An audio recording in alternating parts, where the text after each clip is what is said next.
चलिए आज फिजिक्स और केमिस्ट्री को पढ़ना जो आसान बनाते हैं। देखिए वीडियो को पूरा देखिएगा तब आपको समझ में आएगा। और मैं कोई बकवास नहीं करने वाला हूँ, इसलिए वीडियो को इग्नोर करना जो आपके लिए महंगा पड़ सकता है अगर आप साइंस के स्टूडेंट हैं तो। इसलिए वीडियो को अगर आपको मेरी शक्ल पसंद नहीं आ रही या वीडियो क्वालिटी पसंद नहीं आ रहा, फिर भी जो थोड़ा देख लीजिए, ताकि आपके काम की चीज़ में आप बताने वाला हूँ। तो देखिए कोई भी चीज़ का अगर परिभाषा याद करना है तो उससे पहले जो आपको जो चीज़ याद करना है वो है सूत्र। आपको याद करना है, अगर आपको सूत्र याद है तो आपको परिभाषा याद करना नहीं पड़ेगा, ये मेरी गारंटी है। अगर आप मेरे साथ हैं तो मैं आपको कभी जो याद करने नहीं दूंगा, क्योंकि आपको सिर्फ याद क्या करना है, सूत्र याद करना है। परिभाषा खुद ब खुद याद हो जाएगी, सूत्र के साथ में याद हो जाएगी। जैसे ही आपने सूत्र याद किया समझिए परिभाषा भी याद हो गई। तो मान लीजिए आपने ये 15 जो फार्मूले याद कर लिए और इसी 15 फार्मूले में से किसी एक का दे दिया जाए परिभाषा पूछने के लिए, तो मैंने माना है कि आपने याद कर लिया, लेकिन आपको याद करना है, आपको मानना नहीं है। मैंने माना लेकिन आपको सच में याद करना है, फार्मूला याद करना है।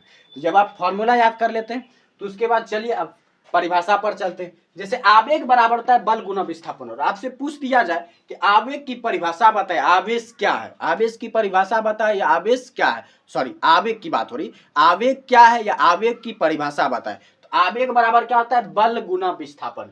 तो देखिए चाहे गुना वाला हो सूत्र या बटे वाला सूत्र हो, देखिए गुना वाले में क्या करना है, एक वर्ड आपको याद रखना है, एकांक। वो वर्ड क्या, एकांक। एकांक मतलब होता है एक के बराबर, एकांक मतलब होता है एक के बराबर। तो अगर गुना वाला आ रहा है तो गुना वाले में भी एक को एक के बराबर लेना है, दूसरे को छोड़ देना है।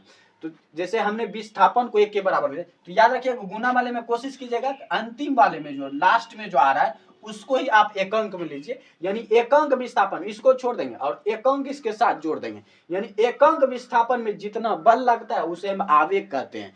एकांक विस्थापन में जितना बल लगता है हम उसे क्या कहते हैं, आवेग कहते हैं। तो इस तरह से परिभाषा आसानी से बन जाएगा।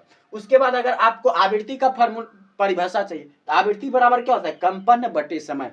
तो बटे वाला अगर आ रहा है तो बटे में जितना चीज आ रहा है, नीचे में यानी हर में जितना भी राशि आ रहा है सबको आपको एक अंक में लेना, एक भी छोड़ना नहीं।